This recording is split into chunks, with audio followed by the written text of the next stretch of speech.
మందు బంద్ చేస్తే పిచ్చాసుపత్రిలో పేషెంట్లు పెరుగుతారేమో కానీ ఇంటర్నెట్ బంద్ చేస్తే నా సామిరంగా ప్రతి ఇల్లు పిచ్చాసుపత్రి. ఊరంతా అప్పులు ఉన్నవారి పేరేమో కోటేశ్వరరావు, 50 మందికి విడాకులు ఇప్పించిన లాయర్ పేరేమో కుటుంబరావు. ఏంటో ఈ పేర్లు.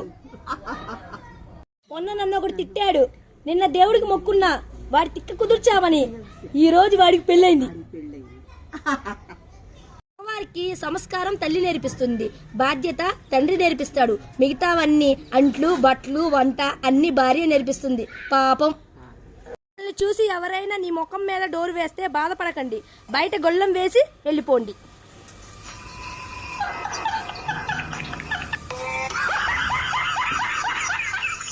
ఈ రోజుల్లో మనిషి సృష్టించిన డబ్బుకున్న విలువ దేవుడు సృష్టించిన మనిషికి లేదు.